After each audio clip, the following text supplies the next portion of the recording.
नमस्कार। आज सुनिए मुंशी प्रेमचंद की लिखी कहानी लैला। ये कोई न जानता था कि लैला कौन है, कहां से आई है और क्या करती है। एक दिन लोगों ने एक अनुपम सुंदरी को तेहरान के चौक में अपने डफ पर हाफिज की यह गजल झूम झूम कर गाते सुना। रसीद मुजरा की अय्याम गम न ख्वाहद मांद, चुनाम न मांद, चुनी नीज हम न ख्वाहद मांद। और सारा तेहरान उस पर फिदा हो गया। यही लैला थी। लैला के रूप लालित्य की कल्पना करनी हो तो उषा की प्रफुल्ल लालिमा की कल्पना कीजिए, जब नील गगन स्वर्ण प्रकाश से रंजित हो जाता है। बहार की कल्पना कीजिए, जब बाग में रंग रंग के फूल खिलते हैं और बुलबुलें गाती हैं। लैला के स्वर लालित्य की कल्पना करनी हो तो उस घंटी की अनवरत ध्वनि की कल्पना कीजिए, जो निशा की निस्तब्धता में ऊंटों की गर्दनों में बजती हुई सुनाई देती है, या उस बांसुरी की ध्वनि की जो मध्याह्न की आलस्यमयी शांति में किसी वृक्ष की छाया में लेटे हुए चरवाहे के मुख से निकलती है। जिस वक्त लैला मस्त होकर गाती थी, उसके मुख पर एक स्वर्गीय आभा झलकने लगती थी। वह काव्य, संगीत, सौरभ और सुषमा की एक मनोहर प्रतिमा थी, जिसके सामने छोटे और बड़े, अमीर और गरीब सभी के सिर झुक जाते थे। सभी मंत्रमुग्ध हो जाते थे, सभी सिर धुनते थे। वह उस आने वाले समय का संदेश सुनाती थी, जब देश में संतोष और प्रेम का साम्राज्य होगा, जब द्वंद्व और संग्राम का अंत हो जाएगा। वह राजा को जगाती और कहती, यह विलासिता कब तक, यह ऐश्वर्य भोग कब तक। वह प्रजा की सोई हुई अभिलाषाओं को जगाती, उनकी हृदयतंत्रियों को अपने स्वर से कंपित कर देती। वह उन अमर वीरों की कीर्ति सुनाती जो दीनों की पुकार सुनकर विकल हो जाते थे। उन विदुषियों की महिमा गाती जो कुल मर्यादा पर मर मिटी थीं। उसकी अनुरक्त ध्वनि सुनकर लोग दिलों को थाम लेते थे, तड़प जाते थे। सारा तेहरान लैला पर फिदा था। दलितों के लिए वह आशा का दीपक थी, रसिकों के लिए जन्नत की हूर, धनियों के लिए आत्मा की जागृति और सत्ताधारियों के लिए दया और धर्म का संदेश। उसकी भौहों के इशारे पर जनता आग में कूद सकती थी। जैसे चैतन्य जड़ को आकर्षित कर लेता है, उसी भांति लैला ने जनता को आकर्षित कर लिया था। और यह अनुपम सौंदर्य सुधा की भांति पवित्र, हिम के समान निष्कलंक और नवकुसुम की भांति अनिंद्य था। उसके लिए प्रेम कटाक्ष, एक भेद भरी मुस्कान, एक रसीली अदा पर क्या न हो जाता। कंचन के पर्वत खड़े हो जाते, ऐश्वर्य उपासना करता, रियासतें पैर की धूल छाटती, कवि कट जाते, विद्वान घुटने टेकते। लेकिन लैला किसी की ओर आंख उठाकर भी न देखती थी। वह एक वृक्ष की छाह में रहती, भिक्षा मांगकर खाती और अपनी हृदय वीणा के राग अलापती थी। वह कवि की सूक्ति की भांति केवल आनंद और प्रकाश की वस्तु थी, भोग की नहीं। वह आशियों के आशीर्वाद की प्रतिमा थी, कल्याण में डूबी हुई, शांति में रंगी हुई। कोई उसे स्पर्श न कर सकता था, उसे मोल न ले सकता था। एक दिन संध्या समय तेहरान का शाहजादा नादिर घोड़े पर सवार उधर से निकला। लैला गा रही थी। नादिर ने घोड़े की बाग रोक ली और देर तक आत्मविस्मृत की दशा में खड़ा सुनता रहा।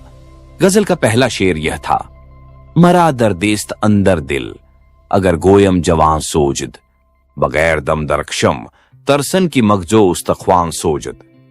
फिर वह घोड़े से उतरकर वहीं जमीन पर बैठ गया और सिर झुकाए रोता रहा। तब वह उठा और लैला के पास जाकर उसके कदमों पर सिर रख दिया। लोग अदब से इधर उधर हट गए। लैला ने पूछा, तुम कौन हो? नादिर, तुम्हारा गुलाम। लैला, मुझसे क्या चाहते हो? नादिर, आपकी खिदमत करने का हुक्म। मेरे झोंपड़े को अपने कदमों से रोशन कीजिए। लैला, यह मेरी आदत नहीं। शाहजादा फिर वहीं बैठ गया और लैला फिर गाने लगी, लेकिन गला थर्राने लगा, मानो वीणा का कोई तार टूट गया हो। उसने नादिर की ओर करुण नेत्रों से देखकर कहा, तुम यहां मत बैठो। कई आदमियों ने कहा, लैला, हमारे हुजूर शाहजादा नादिर हैं। लैला बेपरवाही से बोली, बड़ी खुशी की बात है, लेकिन यहां शाहजादों का क्या काम? उनके लिए महल है, महफिलें हैं और शराब के द्वार हैं। मैं उनके लिए गाती हूं जिनके दिल में दर्द है, उनके लिए नहीं जिनके दिल में शौक है। शाहजादा ने उन्मत्त भाव से कहा, लैला, तुम्हारी एक तान पर अपना सब कुछ निसार कर सकता हूं। मैं शौक का गुलाम था, लेकिन तुमने दर्द का मजा चखा दिया। लैला फिर गाने लगी, लेकिन आवाज काबू में न थी। मानो वह उसका गला ही न था। लैला ने डफ कंधे पर रख लिया और अपने डेरे की ओर चली।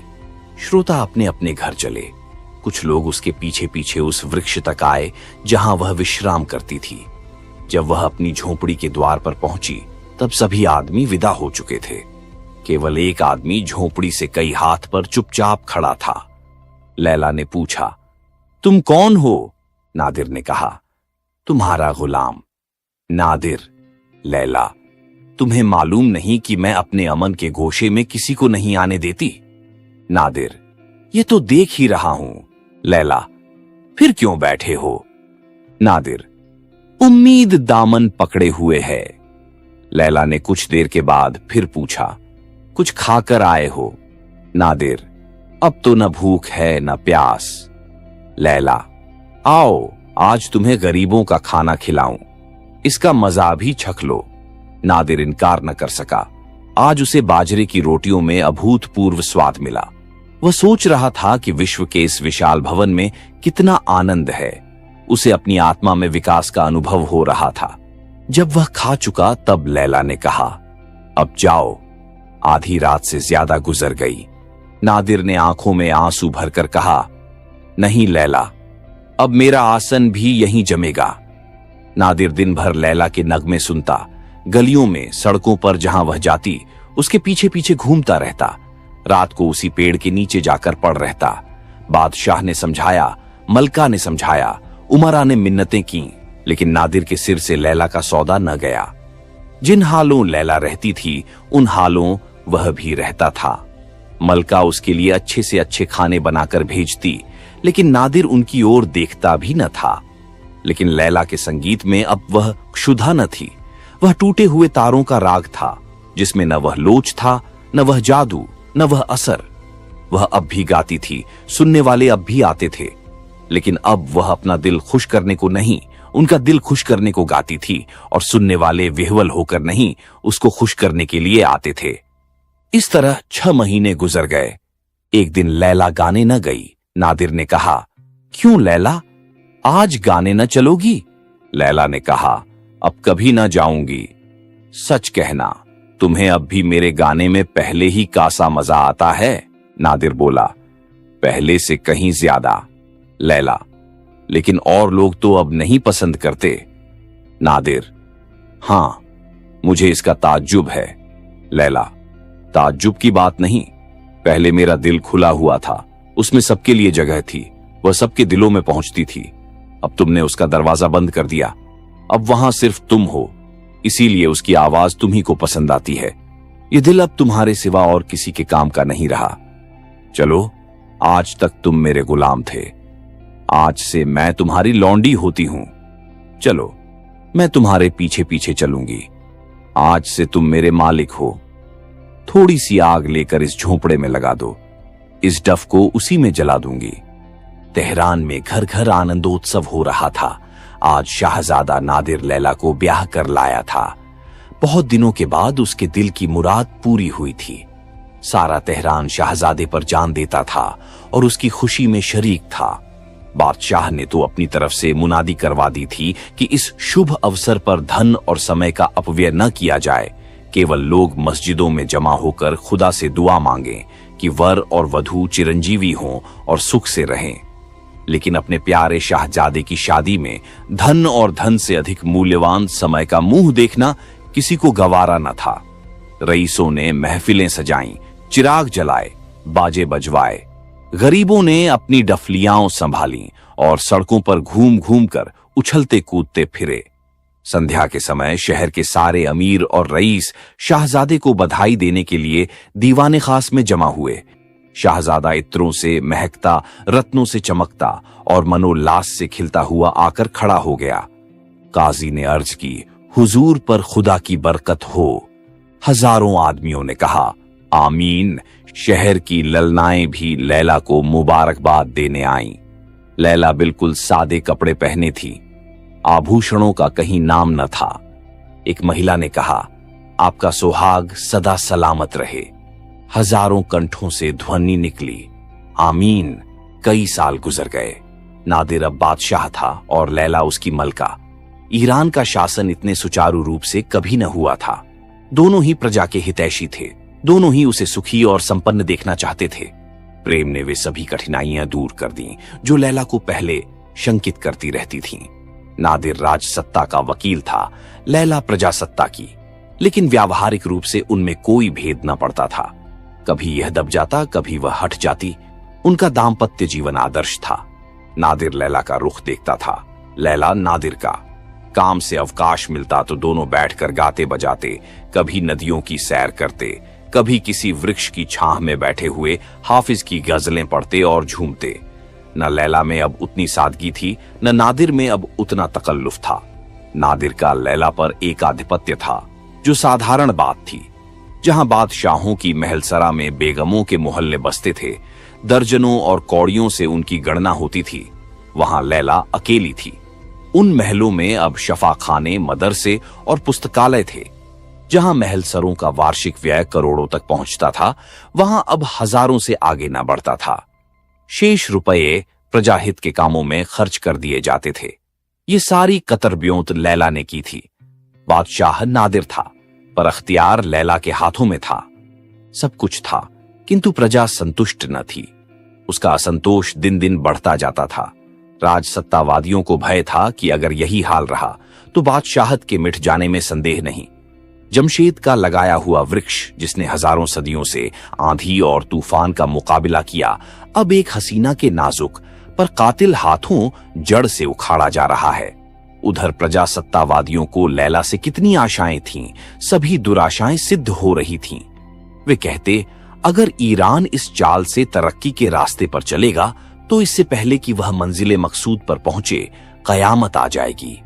दुनिया हवाई जहाज पर बैठी उड़ी जा रही है और हम अभी ठेलों पर बैठते भी डरते हैं कि कहीं इसकी हरकत से दुनिया में भूचाल ना आ जाए। दोनों दलों में आए दिन लड़ाइयां होती रहती थीं। न नादिर के समझाने का असर अमीरों पर होता था, न लैला के समझाने का गरीबों पर। सामंत नादिर के खून के प्यासे हो गए, प्रजा लैला की जानी दुश्मन। राज्य में तो यह अशांति फैली हुई थी, विद्रोह की आग दिलों में सुलग रही थी और राजभवन में प्रेम का शांतिमय राज्य था। बादशाह और मलका दोनों प्रजा संतोष की कल्पना में मग्न थे। रात का समय था। नादिर और लैला आरामगाह में बैठे हुए शतरंज की बाजी खेल रहे थे। कमरे में कोई सजावट न थी, केवल एक जाजिम बिछी हुई थी। नादिर ने लैला का हाथ पकड़कर कहा, बस अब यह ज्यादती नहीं, तुम्हारी चाल हो चुकी। ये देखो, तुम्हारा एक प्यादा पिट गया। लैला, अच्छा, यह शह, आपके सारे पैदल रखे रह गए और बादशाह पर शह पड़ गई, इसी पर दावा था। नादिर, तुम्हारे साथ हारने में जो मजा है वह जीतने में नहीं। लैला, अच्छा, तो गोया आप दिल खुश कर रहे हैं। शह बचाइए, नहीं दूसरी चाल में मात होती है। नादिर अर्दब देकर, अच्छा, अब संभल कर जाना, तुमने मेरे बादशाह की तौहीन की है। एक बार मेरा फर्जी उठा तो तुम्हारे प्यादों का सफाया कर देगा। लैला, बसंत की भी खबर है, यह शह लाइए। फर्जी अब कहिए, अब की मैं न मानूंगी, कहे देती हूं। आपको 2 बार छोड़ दिया, अब की हरगिज न छोड़ूंगी। नादिर, जब तक मेरा दिलराम घोड़ा है, बादशाह को कोई गम नहीं। लैला, अच्छा, यह शह लाइए अपने दिलराम को, कहिए, अब तो मात हुई। नादिर, हां जाने मन, अब मात हो गई। जब मैं ही तुम्हारी अदाओं पर निसार हो गया, तब मेरा बादशाह कब बच सकता था। लैला, बातें न बनाइए, चुपके से इस फरमान पर दस्तखत कर दीजिए, जैसा आपने वादा किया था। यह कहकर लैला ने फरमान निकाला, जिसे उसने खुद अपने मोतिके से अक्षरों में लिखा था। इसमें अन्न का आयात कर घटाकर आधा कर दिया गया था। लैला प्रजा को भूली न थी, वह अब भी उनकी हितकामना में संलग्न रहती थी। नादिर ने इस शर्त पर फरमान पर दस्तखत करने का वचन दिया था कि लैला उसे शतरंज में 3 बार मात करे। वह सिद्धहस्त खिलाड़ी था, इसे लैला जानती थी, पर यह शतरंज की बाजी न थी, केवल विनोद था। नादिर ने मुस्कुराते हुए फरमान पर हस्ताक्षर कर दिए। कलम के एक चिन्ह से प्रजा की 5 करोड़ वार्षिक कर से मुक्ति हो गई। लैला का मुख गर्व से आरक्त हो गया। जो काम बरसों से आंदोलन से न हो सकता था, वह प्रेम कटाक्षों से कुछ ही दिनों में पूरा हो गया। यह सोचकर वह फूली न समाती थी कि जिस वक्त यह फरमान सरकारी पत्रों में प्रकाशित हो जाएगा और व्यवस्थापिका के लोगों को इसके दर्शन होंगे, उस वक्त प्रजावादियों को कितना आनंद होगा। लोग मेरा यश गाएंगे और मुझे आशीर्वाद देंगे। नादिर प्रेम मुग्ध होकर उसके चंद्रमुख की ओर देख रहा था और मानो उसका वश होता तो सौंदर्य की इस प्रतिमा को हृदय में बिठा लेता। सहसा राजभवन के द्वार पर शोर मचने लगा। एक क्षण में मालूम हुआ कि जनता का टिड्डी दल अस्त्र शस्त्र से सुसज्जित राजद्वार पर खड़ा दीवारों को तोड़ने की कोशिश कर रहा है। प्रतिक्षण शोर बढ़ता जाता था और ऐसी आशंका होती थी कि क्रोधोन्मत्त जनता द्वारों को तोड़कर भीतर घुस जाएगी। फिर ऐसा मालूम हुआ कि कुछ लोग सीढ़ियां लगाकर दीवार पर चढ़ रहे हैं। लैला लज्जा और ग्लानि से सिर झुकाए खड़ी थी। उसके मुख से एक शब्द भी न निकलता था। क्या यही वह जनता है जिनके कष्टों की कथा कहते हुए उसकी वाणी उन्मत्त हो जाती थी? यही वह अशक्त, दलित, क्षुधा, पीड़ित, अत्याचार की वेदना से तड़पती हुई जनता है जिस पर वह अपने को अर्पण कर चुकी थी। नादिर भी मौन खड़ा था, लेकिन लज्जा से नहीं, क्रोध से उसका मुख तमतमा उठा था। आंखों से चिंगारियां निकल रही थीं। बार बार ओंठ चबाता और तलवार के कब्जे पर हाथ रखकर रह जाता था। वह बार बार लैला की ओर संतप्त नेत्रों से देखता था। जरा से इशारे की देर थी। उसका हुक्म पाते ही उसकी सेना इस विद्रोही दल को यूं भगा देगी जैसे आंधी पत्तों को उड़ा देती है। पर लैला से आंखें न मिलती थीं। आखिर वह अधीर होकर बोला, लैला, मैं राजसेना को बुलाना चाहता हूं, क्या कहती हो? लैला ने दीनतापूर्ण नेत्रों से देखकर कहा, जरा ठहर जाइए, पहले इन लोगों से पूछिए कि चाहते क्या हैं। यह आदेश पाते ही नादिर छत पर चढ़ गया। लैला भी उसके पीछे पीछे ऊपर आ पहुंची। दोनों अब जनता के सम्मुख आकर खड़े हो गए। मशालों के प्रकाश में लोगों ने इन दोनों को छत पर खड़े देखा, मानो आकाश से देवता उतर आए हों। सहस्रों कंठों से ध्वनि निकली, वह खड़ी है, वह खड़ी है, लैला वह खड़ी है। यह वह जनता थी जो लैला के मधुर संगीत पर मस्त हो जाया करती थी। नादिर ने उच्च स्वर से विद्रोहियों को संबोधित किया, ऐ ईरान की बदनसीब रियाया, तुमने शाही महल को क्यों घेर रखा है? क्यों बगावत का झंडा खड़ा किया है? क्या तुमको मेरा और अपने खुदा का बिल्कुल खौफ नहीं? क्या तुम नहीं जानते कि मैं अपनी आंखों के एक इशारे से तुम्हारी हस्ती खाक में मिला सकता हूं? मैं तुम्हें हुक्म देता हूं कि एक लम्हे के अंदर यहां से चले जाओ, वरना कलामे पाक की कसम, मैं तुम्हारे खून की नदी बहा दूंगा। एक आदमी ने, जो विद्रोहियों का नेता मालूम होता था, सामने आकर कहा, हम उस वक्त तक न जाएंगे जब तक शाही महल लैला से खाली न हो जाएगा। नादिर ने बिगड़कर कहा, ओ नाशुक्रो, खुदा से डरो, तुम्हें अपनी मलका की शान में ऐसी बेअदबी करते हुए शर्म नहीं आती? जब से लैला तुम्हारी मलका हुई है, उसने तुम्हारे साथ कितनी रियायतें की हैं, क्या उन्हें तुम बिल्कुल भूल गए? जालिमों, वह मलका है, पर वही खाना खाती है जो तुम कुत्तों को खिला देते हो, वही कपड़े पहनती है जो तुम फकीरों को दे देते हो। आकर महल सरा में देखो, तुम इसे अपने झोंपड़ों ही की तरह तकल्लुफ और सजावट से खाली पाओगे। लैला तुम्हारी मलका होकर भी फकीरी की जिंदगी बसर करती है, तुम्हारी खिदमत में हमेशा मस्त रहती है। तुम्हें उसके कदमों की खाक माथे पर लगानी चाहिए, आंखों का सुरमा बनाना चाहिए। ईरान के तख्त पर कभी ऐसी गरीबों पर जान देने वाली, उनके दर्द में शरीक होने वाली, गरीबों पर अपने को निसार करने वाली मलका ने कदम नहीं रखे, और उसकी शान में तुम ऐसी बेहुदा बातें करते हो। अफसोस, मुझे मालूम हो गया कि तुम जाहिल, इंसानियत से खाली और कमीने हो। तुम इसी काबिल हो कि तुम्हारी गर्दनें कुंद छुरी से काटी जाए, तुम्हें पैरों तले रौंदा जाए। नादिर ने बात भी पूरी न कर पाई थी कि विद्रोहियों ने एक स्वर से चिल्लाकर कहा, लैला, लैला हमारी दुश्मन है, हम उसे अपनी मलका की सूरत में नहीं देख सकते। नादिर ने जोर से चिल्लाकर कहा, जालिमों, जरा खामोश हो जाओ। यह देखो, वह फरमान है जिस पर लैला ने अभी अभी मुझसे जबरदस्ती दस्तखत कराए हैं। आज से गल्ले का महसूल घटाकर आधा कर दिया गया है और तुम्हारे सिर से महसूल का बोझ 5 करोड़ कम हो गया है। हजारों आदमियों ने शोर मचाया। यह महसूल बहुत पहले बिल्कुल माफ हो जाना चाहिए था।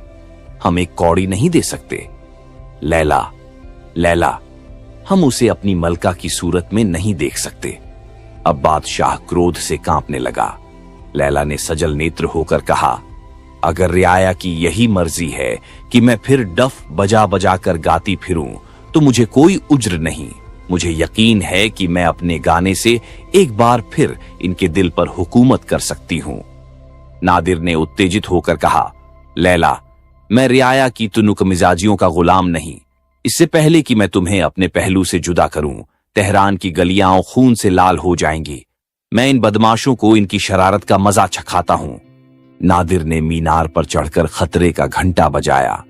सारे तेहरान में उसकी आवाज गूंज उठी, पर शाही फौज का एक आदमी भी न नजर आया। नादिर ने दोबारा घंटा बजाया। आकाश मंडल उसकी झंकार से कंपित हो गया। तारागण कांप उठे, पर एक भी सैनिक न निकला। नादिर ने तब तीसरी बार घंटा बजाया, पर उसका भी उत्तर केवल एक क्षीण प्रतिध्वनि ने दिया, मानो किसी मरने वाले की अंतिम प्रार्थना के शब्द हों। नादिर ने माथा पीट लिया। समझ गया कि बुरे दिन आ गए। अब भी लैला को जनता के दुराग्रह पर बलिदान करके वह अपनी राजसत्ता की रक्षा कर सकता था, पर लैला उसे प्राणों से प्रिय थी। उसने छत पर आकर लैला का हाथ पकड़ लिया और उसे लिए हुए सदर फाटक से निकला। विद्रोहियों ने एक विजय ध्वनि के साथ उनका स्वागत किया, पर सबके सब किसी गुप्त प्रेरणा के वश रास्ते से हट गए। दोनों चुपचाप तेहरान की गलियों में होते हुए चले जाते थे। चारों ओर अंधकार था। दुकानें बंद थीं। बाजारों में सन्नाटा छाया हुआ था। कोई घर से बाहर न निकलता था। फकीरों ने भी मस्जिदों में पनाह ले ली थी, पर इन दोनों प्राणियों के लिए कोई आश्रय न था। नादिर की कमर में तलवार थी, लैला के हाथ में डफ था। यही उनके विशाल ऐश्वर्य का विलुप्त चिन्ह था। पूरा साल गुजर गया। लैला और नादिर देश विदेश की खाक छानते फिरते थे। समरकंद और बुखारा, बगदाद और हलब, काहिरा और अदन, ये सारे देश उन्होंने छान डाले। लैला की डफ फिर जादू करने लगी। उसकी आवाज सुनते ही शहर में हलचल मच जाती। आदमियों का मेला लग जाता, आवभगत होने लगती। लेकिन ये दोनों यात्री कहीं एक दिन से अधिक न ठहरते थे। न किसी से कुछ मांगते, न किसी के द्वार पर जाते। केवल रूखा सूखा भोजन कर लेते और कभी किसी वृक्ष के नीचे, कभी पर्वत की गुफा में और कभी सड़क के किनारे रात काट देते थे।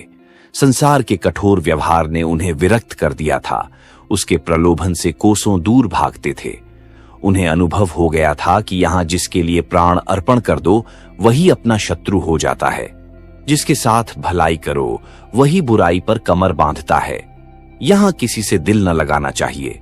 उनके पास बड़े बड़े रईसों के निमंत्रण आते।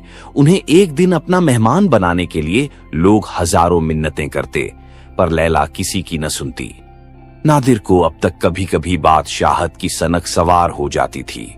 वह चाहता था कि गुप्त रूप से शक्ति संग्रह करके तेहरान पर चढ़ जाऊं और बागियों को परास्त करके अखंड राज करूं, पर लैला की उदासीनता देखकर उसे किसी से मिलने जुलने का साहस न होता था। लैला उसकी प्राणेश्वरी थी। वह उसी के इशारों पर चलता था। उधर ईरान में भी अराजकता फैली हुई थी। जनसत्ता से तंग आकर रईसों ने भी फौजें जमा कर ली थीं और दोनों दलों में आए दिन संग्राम होता रहता था। पूरा साल गुजर गया और खेत न जुते। देश में भीषण अकाल पड़ा हुआ था। व्यापार शिथिल था, खजाना खाली। दिन दिन जनता की शक्ति घटती जाती थी और रईसों का जोर बढ़ता जाता था। आखिर यहां तक नौबत पहुंची कि जनता ने हथियार डाल दिए और रईसों ने राजभवन पर अपना अधिकार जमा लिया। प्रजा के नेताओं को फांसी दे दी गई। कितने ही कैद कर लिए गए और जनसत्ता का अंत हो गया। शक्तिवादियों को अब नादिर की याद आई। ये बात अनुभव से सिद्ध हो गई थी कि देश में प्रजातंत्र स्थापित करने की क्षमता का अभाव है। प्रत्यक्ष के लिए प्रमाण की जरूरत न थी। इस अवसर पर राजसत्ता ही देश का उद्धार कर सकती थी। यह भी मानी हुई बात थी कि लैला और नादिर को जनमत से विशेष प्रेम न होगा। वे सिंहासन पर बैठकर भी रईसों ही के हाथ में कठपुतली बने रहेंगे और रईसों को प्रजा पर मनमाने अत्याचार करने का अवसर मिलेगा। अतएव आपस में लोगों ने सलाह की और प्रतिनिधि नादिर को मना लाने के लिए रवाना हुए। संध्या का समय था। लैला और नादिर दमिश्क में एक वृक्ष के नीचे बैठे हुए थे। आकाश पर लालिमा छाई हुई थी और उससे मिली हुई पर्वतमालाओं की श्याम रेखा ऐसी मालूम हो रही थी मानो कमल दल मुरझा गया हो। लैला उल्लसित नेत्रों से प्रकृति की यह शोभा देख रही थी। नादिर मलिन और चिंतित भाव से लेटा हुआ सामने के सुदूर प्रांत की ओर तृषित नेत्रों से देख रहा था, मानो इस जीवन से तंग आ गया है। सहसा बहुत दूर गर्द उड़ती हुई दिखाई दी और एक क्षण में ऐसा मालूम हुआ कि कुछ आदमी घोड़ों पर सवार चले आ रहे हैं। नादिर उठ बैठा और गौर से देखने लगा कि ये कौन आदमी है। अकस्मात वह उठकर खड़ा हो गया। उसका मुखमंडल दीपक की भांति चमक उठा। जर्जर शरीर में एक विचित्र स्फूर्ति दौड़ गई। वह उत्सुकता से बोला, लैला, ये तो ईरान के आदमी है। कलामे पाक की कसम, ये ईरान के आदमी हैं। इनके लिबास से साफ जाहिर हो रहा है। लैला ने भी उन यात्रियों की ओर देखा और सचेत होकर बोली, अपनी तलवार संभाल लो, शायद उसकी जरूरत पड़े। नादिर, नहीं लैला, ईरान के लोग इतने कमीने नहीं हैं कि अपने बादशाह पर तलवार उठाएं। लैला, पहले मैं भी यही समझती थी। सवारों ने समीप आकर घोड़े रोक लिए और उतरकर बड़े अदब से नादिर को सलाम किया। नादिर बहुत जब्त करने पर भी अपने मनोवेग को न रोक सका, दौड़कर उनके गले से लिपट गया। वह अब बादशाह न था, ईरान का एक मुसाफिर था। बादशाहत मिट गई थी। यह ईरानियत रोम रोम में भरी हुई थी। वे तीनों आदमी इस समय ईरान के विधाता थे। इन्हें वह खूब पहचानता था। उनकी स्वामी भक्ति की वह कई बार परीक्षा ले चुका था। उन्हें लाकर अपने बोरिये पर बैठाना चाहा, लेकिन वे जमीन ही पर बैठे। उनकी दृष्टि से वह बोरिया उस समय सिंहासन था जिस पर अपने स्वामी के सम्मुख वे कदम न रख सकते थे। बातें होने लगीं। ईरान की दशा अत्यंत शोचनीय थी। लूटमार का बाजार गर्म था। न कोई व्यवस्था थी, न व्यवस्थापक थे। अगर यही दशा रही तो शायद बहुत जल्द उसकी गर्दन में पराधीनता का जुआ पड़ जाए। देश अब नादिर को ढूंढ रहा था। उसके सिवा कोई दूसरा उस डूबते हुए बेड़े को पार नहीं लगा सकता था। इसी आशा से ये लोग उसके पास आए थे। नादिर ने विरक्त भाव से कहा, एक बार इज्जत ली, क्या आपकी जान लेने की सोची है? मैं बड़े आराम से हूं, आप मुझे दिख न करें। सरदारों ने आग्रह करना शुरू किया, हम हुजूर का दामन न छोड़ेंगे। यहां अपनी गर्दनों पर छुरी फेरकर हुजूर के कदमों पर जान दे देंगे। जिन बदमाशों ने आपको परेशान किया था, अब उनका कहीं निशान भी न रहा। हम लोग उन्हें फिर कभी सिर न उठाने देंगे। सिर्फ हुजूर की आड़ चाहिए। नादिर ने बात काट कर कहा, साहबो, अगर आप मुझे इस इरादे से ईरान का बादशाह बनाना चाहते हैं तो माफ कीजिए। मैंने इस सफर में रियाया की हालत का गौर से मुलाहजा किया है और इस नतीजे पर पहुंचा हूं कि सभी मुल्कों से उनकी हालत खराब है। वे रहम के काबिल हैं। ईरान में मुझे कभी ऐसे मौके न मिले थे। मैं रियाया को अपने दरबारियों की आंखों से देखता था। मुझसे आप लोग यह उम्मीद न रखें कि रियाया को लूट कर आपकी जेबें भरूंगा। यह अजाब अपनी गर्दन पर नहीं ले सकता। मैं इंसाफ का मीजान बराबर रखूंगा और इसी शर्त पर ईरान चल सकता हूं। लैला ने मुस्कुराकर कहा, तुम रियाया का कसूर माफ कर सकते हो क्योंकि उसकी तुमसे कोई दुश्मनी न थी। उसके दांत तो मुझ पर थे, मैं उसे कैसे माफ कर सकती हूं? नादिर ने गंभीर भाव से कहा, लैला, मुझे यकीन नहीं आता कि तुम्हारे मुंह से ऐसी बातें सुन रहा हूं। लोगों ने समझा अभी उन्हें भड़काने की जरूरत ही क्या है। ईरान में चलकर देखा जाएगा। 2-4 मुखबिरों से रियाया के नाम पर ऐसे उपद्रव खड़े करा देंगे कि इनके सारे ख्याल पलट जाएंगे। एक सरदार ने अर्ज की, माज़अल्लाह, हुजूर यह क्या फरमाते हैं? क्या हम इतने नादान हैं कि हुजूर को इंसाफ के रास्ते से हटाना चाहेंगे? इंसाफ ही बादशाह का जौहर है और हमारी दिल्ली आरजू है कि आपका इंसाफ नौशेरवां को भी शर्मिंदा कर दे। हमारी मंशा सिर्फ ये थी कि आइंदा से हम रियाया को कभी ऐसा मौका न देंगे कि वह हुजूर की शान में बेअदबी कर सके। हम अपनी जानें हुजूर पर निसार करने के लिए हाजिर रहेंगे। सहसा ऐसा मालूम हुआ कि सारी प्रकृति संगीतमय हो गई है। पर्वत और वृक्ष, तारे और चांद, वायु और जल सभी एक स्वर से गाने लगे। चांदनी की निर्मल छटा में, वायु के नीरव प्रहार में संगीत की तरंगें उठने लगीं। लैला अपना डफ बजा बजा कर गा रही थी। आज मालूम हुआ ध्वनि ही सृष्टि का मूल है। पर्वतों पर देवियाओं निकल निकल कर नाचने लगीं। आकाश पर देवता नृत्य करने लगे। संगीत ने एक नया संसार रच डाला। उसी दिन से जबकि प्रजा ने राजभवन के द्वार पर उपद्रव मचाया था और लैला के निर्वासन पर आग्रह किया था, लैला के विचारों में क्रांति हो गई थी। जन्म से ही उसने जनता के साथ सहानुभूति करना सीखा था। वह राज कर्मचारियों को प्रजा पर अत्याचार करते देखती थी और उसका कोमल हृदय तड़प उठता था।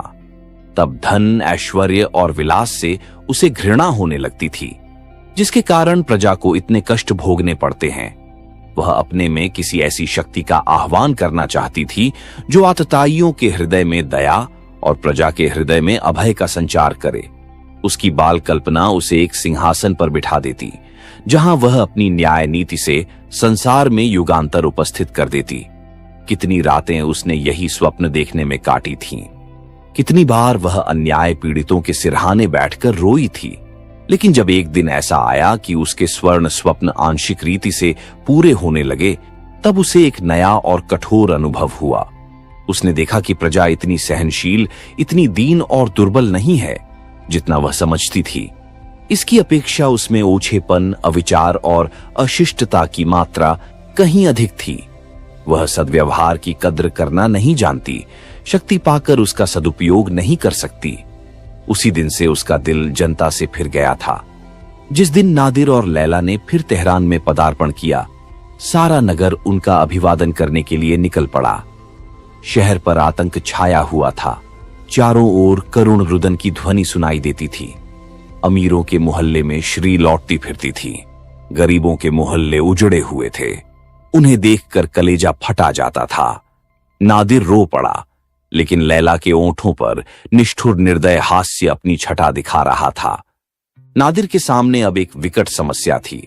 वह नित्य देखता कि मैं जो करना चाहता हूं वह नहीं होता, और जो नहीं करना चाहता वह होता है, और इसका कारण लैला है। पर कुछ कह न सकता था। लैला उसके हर एक काम में हस्तक्षेप करती रहती थी। वह जनता के उपकार और उद्धार के लिए जो विधान करता, लैला उसमें कोई न कोई विघ्न अवश्य डाल देती, और उसे चुप रह जाने के सिवा और कुछ न सूझता।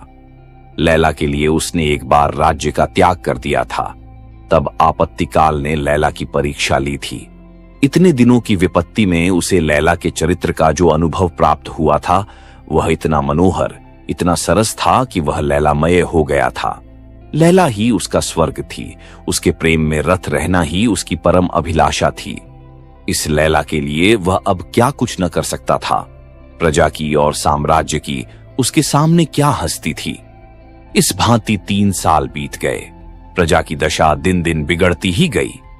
एक दिन नादिर शिकार खेलने गया और साथियों से अलग होकर जंगल में भटकता फिरा।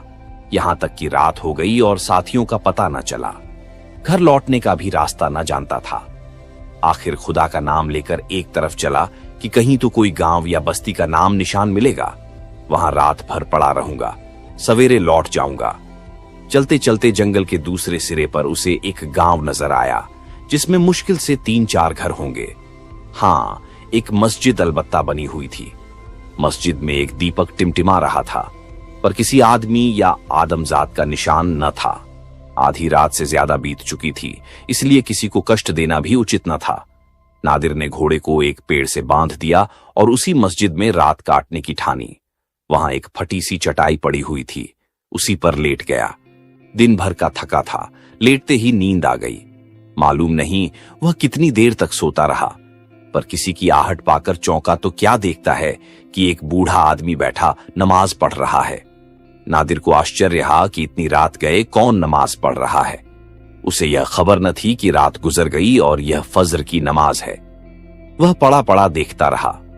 वृद्ध पुरुष ने नमाज अदा की, फिर वह छाती के सामने अंजलि फैलाकर दुआ मांगने लगा। दुआ के शब्द सुनकर नादिर का खून सर्द हो गया। वह दुआ उसके राज्यकाल की ऐसी तीव्र, ऐसी वास्तविक, ऐसी शिक्षाप्रद आलोचना थी जो आज तक किसी ने न की थी। उसे अपने जीवन में अपना अपयश सुनने का अवसर प्राप्त हुआ। वह यह तो जानता था कि मेरा शासन आदर्श नहीं है, लेकिन उसने कभी यह कल्पना न की थी कि विपत्ति इतनी असह्य हो गई है। दुआ यह थी, ऐ खुदा, तू ही गरीबों का मददगार और बेकसों का सहारा है। तू इस जालिम बादशाह के जुल्म देखता है और तेरा कहर उस पर नहीं गिरता। ये बेदीन काफिर एक हसीन औरत की मोहब्बत में अपने को इतना भूल गया है कि न आंखों से देखता है न कानों से सुनता है। अगर देखता है तो उसी औरत की आंखों से, सुनता है तो उसी औरत के कानों से। अब यह मुसीबत नहीं सही जाती। या तो तू उस जालिम को जहन्नुम पहुंचा दे, या हम बेकसों को दुनिया से उठा ले। ईरान उसके जुल्म से तंग आ गया है और तू ही उसके सिर से इस बला को टाल सकता है। बूढ़े ने तो अपनी छड़ी संभाली और चलता हुआ, लेकिन नादिर मृतक की भांति वहीं पड़ा रहा, मानो उस पर बिजली गिर पड़ी हो। 1 सप्ताह तक नादिर दरबार में न आया, न किसी कर्मचारी को अपने पास आने की आज्ञा दी। दिन के दिन अंदर पड़ा सोचा करता कि क्या करूं। नाम मात्र को कुछ खा लेता। लैला बार बार उसके पास जाती और कभी उसका सिर अपनी जांघ पर रखकर, कभी उसके गले में बाहें डालकर पूछती, तुम क्यों इतने उदास और मलिन हो?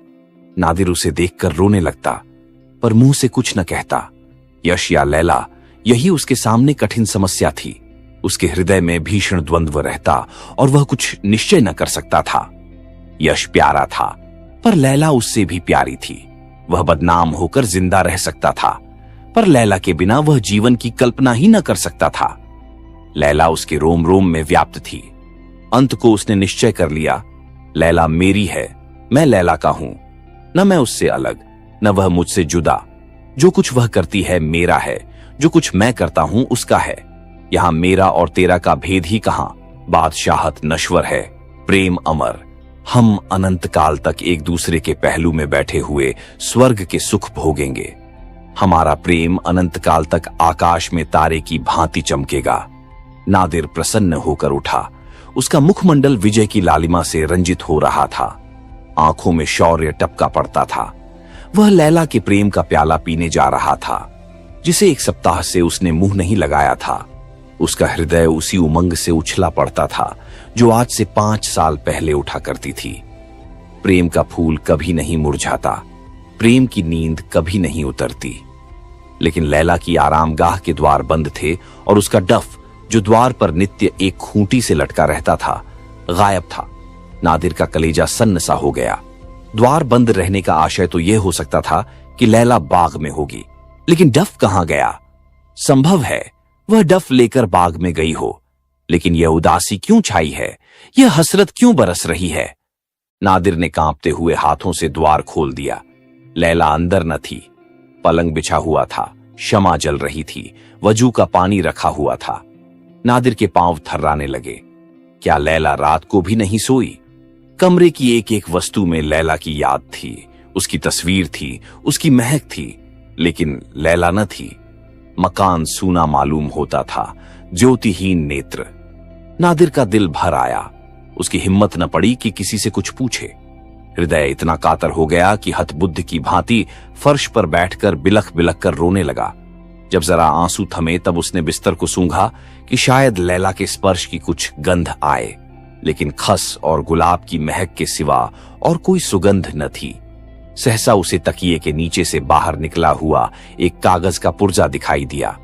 उसने एक हाथ से कलेजे को संभालकर पुर्जा निकाल लिया और सहमी हुई आंखों से उसे देखा।